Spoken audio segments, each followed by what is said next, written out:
ආයිබෝවන් RNK Kitchen YouTube channel එකට ඔයාලව ආදරයෙන් පිළිගන්නවා. ඔන්න මං අද අරගෙන ආවේ පොඩි බඩගින්නකට ඉක්මනින් හදාගන්න පුළුවන් රසවත් රොටියක්.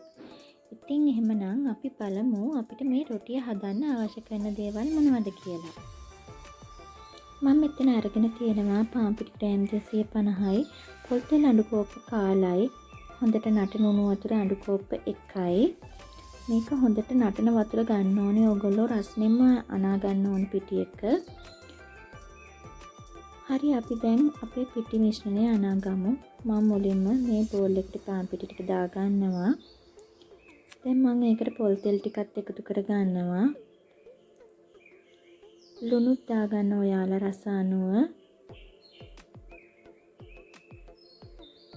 දැන් මම මේ ටික හොඳට කවලම් කර ගන්නවා.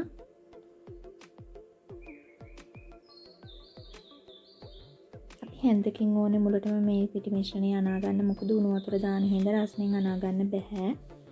දැන් අපි ඒකට උණු වතුර ටික ටික එකතු කරගමු. ඔයාලා එකපාර වතුර දාන්න එපා. පොඩ වතුර දාන්න. පොඩ වතුර දාලා පිටි ටික අනා ගන්න. මේ පිටි මිශ්‍රණය අතේ ඇලෙන්නේ නැති ගානට හදා ගන්න ඕනේ ඔයාලා.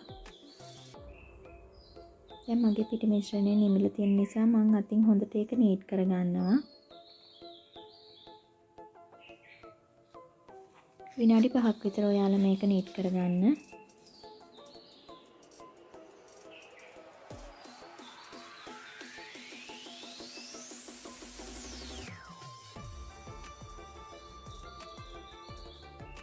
දැන් ඔයාලා මේක විනාඩි 10ක් විතර වහලා තියන්න. මේ තියෙන විනාඩි 10කට පස්සේ අපේ පිටි මිශ්‍රණය මම දැන් තව විනාඩියක් විතර ඒ නැවත නීට් කරගන්නවා.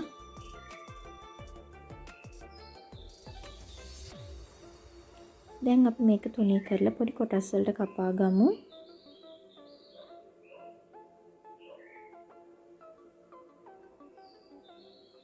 මේ වගේ ඔයගොල්ලෝ බෝල ගහලා වෙන් කරලා තියාගන්න.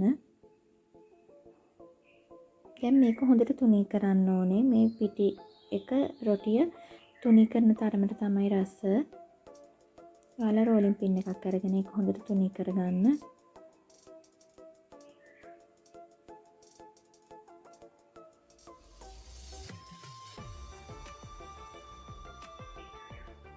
මේ ආකාරයට රොටිය තුනියට තියෙන්න ඕනේ. හරි අපි දැන් පෑන් එකක් ලිපේ තියලා මේක දෙපැත්ත පුච්චලා ගමු. මේ පෑන් එකේ පොල් තෙල් ගන්න ඕනේ නැහැ. මොකද අපි අපේ පිටි මිශ්‍රණයට පොල් තෙල් දාලා තියෙන නිසා.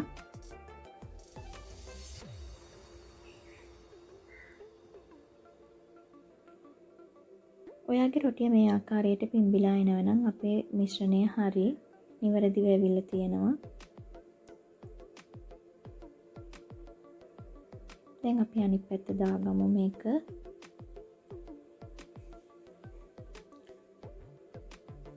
මේක ගොඩක් වෙලා ලිපේ පිච්චෙන්න ඕනෙත් නෑ. දැන් අපේ රොටි ටික හරි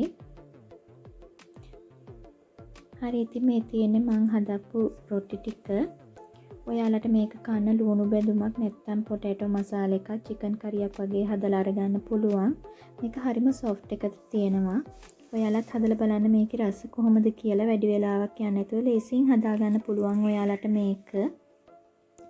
ඉතින් ඔයාලට මේ වගේ අලුත් විදිහේ කෑම වීඩියෝ දිගටම බලන්න නම් මාව subscribe කරලා ඒ ළඟම තියෙන bell icon එක click කරන්න. ඒ වගේම ඔයාලා මගේ වීඩියෝ එකට කැමති නම් like කරලා share කරන්නත් අමතක කරන්න එපා. එහෙනම් තවත් අලුත් කෑම වීඩියෝ එකක් අරන් ආයෙත් මම ඉක්මනට එන්න. ඔයාලට සුබ දවසක්.